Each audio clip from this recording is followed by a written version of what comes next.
morning. Welcome back. Joe Delgado, your partner in crime, your everything coach, Indestructible me, helping you on a path of least resistance of a rewarding, fulfilling life. I appreciate you joining in this morning with me ranting, Delgado RANTS. I thought today would be a perfect time to talk about caffeine. My Keurig just stopped working, so now I have to decide if I want to buy another one, especially when I have a ton of coffee K-cups or whatever they're called. Or do I just dispose of that and get rid of my addiction so I don't have to deal with the withdrawals? Let me know what your thoughts are on. I've tried it multiple times. I've always gone back to the nectar of coffee. Let me know your thoughts. I'm going to try to break down caffeine, specifically just caffeine, in different ways that maybe you don't know how caffeine works, what are the thoughts, or anything like that. But be sure to subscribe, like, and follow us so you can always keep up to date with the content we push out. Just do the work. Just subscribe. Hopefully you wrote down your goals today, or you're about to.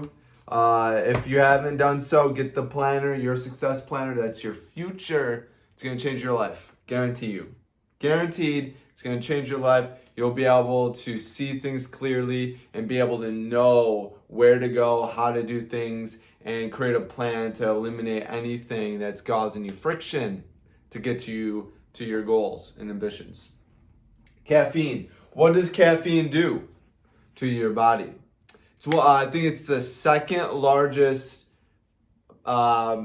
transported product in the world today. And I forgot what the first one is, but it's a stimulant. It's literally like cocaine almost. But what you need to understand about caffeine is that it doesn't give you energy. A lot of people are associating coffee, energy drinks, like I need caffeine. Not before my coffee. You know all these statements, like not before coffee. I'm not myself before my coffee, or whatever it may be. There's a belief that caffeine makes them feel better, makes them have the energy. I had an episode that we talked about make money versus earning money. Just that simple switch will change the way you go after earning money, because you don't make it, right? Money is already manufactured. You just have to collect it. Same thing with this. Energy in your body, or energy that you're seeking to obtain through caffeine, is already there. The problem is that it's not exposed properly, right? So how this works is, I'm not gonna use specific names of this because I can't talk with scientific words, but N-inosine, I can say that one. So there's a chemical that or an enzyme that lives in us, and essentially it's the enzyme that helps metabolize caloric energy. And if you don't know what calorie is, it's a measurement of pretty much heat exchange. The definition of a calorie is the increase of a temperature of water from 1 degree. So essentially it's just heat. And that's how your body stimulates metabolism. That's how that's what the whole idea of heat, whatnot. I'm not even going into that aspect. So as your body starts to degrade caloric energy, break down food particles, glucose, the chemical that's associated with that is N-inosine, something else, whatever. That breaks down to another chemical and eventually breaks down to just a simple form of N-inosine. For those of you that own homes or know about some structures in the home, the hot water heater, we have a TPR valve. So for those that you don't know, is essentially there's a valve on your hot water tank that it has a sensor inside the hot water tank, and it opens up and relieves pressure and water once if the hot water tank ever gets to a certain pressure, 150 psi, 212 degrees, which is right at boiling temperature. So if the hot water tank ever reaches those levels, for safety measures, so the hot water tank doesn't explode, it blows out all the water and pressure and relieves that TPR valve. Caffeine, or N-inosine, the reason why I bring that up, N-inosine is essentially like a TPR valve. So as your body starts, as you go throughout your day and you start moving around, you're doing things, you're degrading this chemical, this enzyme, because you're essentially using it for calories. You're using it for energy. You're metabolizing it so you can function. Excuse me. And then byproduct of all of that, there's this chemical or enzyme called N-inosine. Well, I think it's actually defined as a hormone, but so this, as it builds up, right, throughout the day, you're continuously using caloric energy, you're moving around, you're doing stuff, you're living. This N-inosine builds and builds and builds, just like that TPR valve. And what essentially happens is as this enzyme or this hormone continues to build up, once it gets to a certain point, below off, it actually starts shutting down your brain. Starts shutting areas, thought, brain fog. That's what the brain fog with fatigue that comes up. So you have receptors in your brain that it gets a sense of the levels of N-inosine in your body. So essentially a defense mechanism for your body, just to let you know, hey, we've done enough activity today. We got to rest. So we got to go to sleep. Caffeine blocks those receptors. So it completely shuts off. So that your mind is not acknowledging the pressure, the amount of N-inosine in your body. So ideally, when you wake up, you're feeling groggy, a thing called sleep inertia, which is essentially your brain doesn't understand that you're awake. You're awake, but your body or your mind doesn't understand that it's still awake. It thinks it's still sleeping. It's grogginess.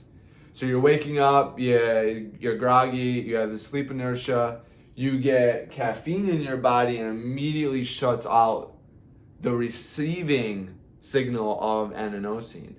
Now the key here is that you need to really hone into is that N-inosine doesn't go away. And again, like compared to that TPR valve, the TPR valve opens up, blasts all that water and pressure out, so the pressure and water goes out of the hot water tank and it doesn't cause catastrophic damage. You can actually Google hot water tanks like exploding, and they literally just level out homes on how much pressure it builds up. Same thing with your body. That N-inosine is still in your body. Just the receptor is not being able to receive that signal.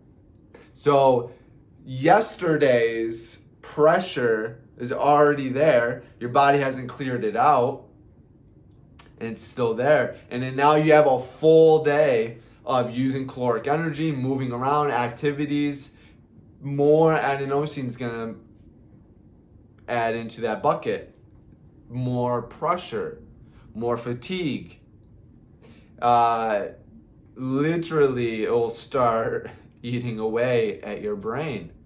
So what's the remedy? You gotta sleep. You gotta be able to get restful sleep and good sleep.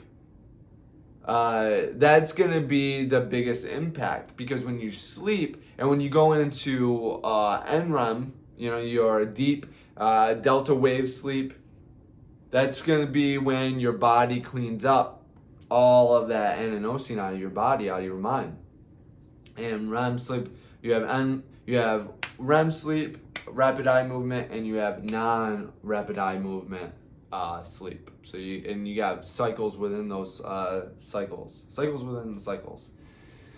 But to essentially alleviate that fat, you need to eliminate. I mean, you obviously want to reduce the amount of caffeine you're consuming, or maybe expunge it completely out of your life, your daily routine.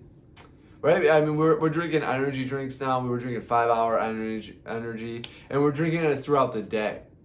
So the huge call to action to this too is that caffeine. So there's a thing called half-life, which essentially is the measurement on how long it takes something to be taken out of your system. And it's literally half-life is how long does it take to get to 50% of the original amount in your system. So caffeine has like a half-life of about 6 hours. So that means 6 hours later after consuming it, half of it is still, the half of the amount is still in your body. So who knows how long it takes for the other half to get rid of out of your body. So think about it. You have a cup of coffee, an energy drink at noon or 1 o'clock with your lunch, to avoid the crash, the lunch crash, because you're eating probably garbage. But that happens all the time. You have lunch and you're just like, man, I don't really want to do anything. I'm good. But you still got half a day's of work ahead of you, or maybe a full day, depending on your shift. So you consume that, and if you're just an average person that metabolizes caffeine, 6 hours later, half of that caffeine is still in your system. 6 o'clock, 7 o'clock. I mean, they say that some people can still be having the effects of caffeine for 12 hours. So you're trying to go to bed at 10 o'clock at night, and caffeine is still ignoring or having your body ignore this adenosine signal. So it doesn't allow you to go to sleep. So quit out the coffee early, or the energy drinks, the caffeine. Make a rule. 10 o'clock is my last, that's the last. I cannot consume caffeine after 10 o'clock. Boom. 12 hours later, that's 10 o'clock at night. I mean, you're most likely going to bed at like 10:30, 11, or maybe you're a little bit earlier, just like me. It's not going to have as much of an impact. And maybe you can continuously push that window backwards. And guess what? You got to fill your day up to tire yourself out. That's essentially what happens with our life. That's what you got to do. You got to tire your brain out. You got to tire your body out. The fatigue that you're feeling now is not real fatigue. It's because you are accustomed to that lifestyle, right? So if you push yourself, like exercise, like just adding on an exercise routine daily, maybe you add on a walk on top of that exercise routine. You eat right. There's a lot of foods out there that have B vitamins, that are enriched with B vitamins, and they have a calming effect. Enrich your night routine. Right? Turn off artificial lights as much as possible. Stretch. Maybe you drink a calming tea like chamomile, or non-caffeinated, obviously. And you stretch, you read, you do something calming, you meditate. You could have sex. Sex is a stress reliever. There's a ton of different things. Right, you got to structure your day to make sure that you sleep and sleep well.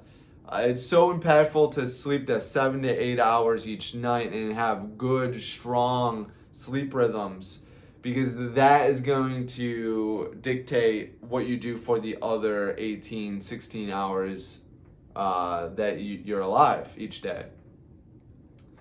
I mean, so if you're chasing a caffeine bug, right? And you're literally just building up all of this adenosine, stress, and it's causing a ton of other issues if you're not hitting the real problem, that is sleep. You got to get some sleep. You got to get some real sleep, and you got to get sleep that's not derived from other chemicals and consuming synthetic hormones like melatonin. You got to get enriched sleep naturally. So you exercise, get daylight exposure. Regardless if it's cloudy out, go outside, get that touching on your skin. That will be super impactful. There is the darkest day outside is brighter than the brightest room inside. Facts. There's more light outside if you can't see the sun during the day. If you were to walk inside and have all the lights on, all the electronics on, and it was so bright in there that you were squinting, needed to put on sunglasses on all that artificial light. It's brighter than that is. It may seem brighter, but it's physically not actually brighter to the body. What it does, the chemical response and everything like that. So you gotta get outside. You gotta stay active.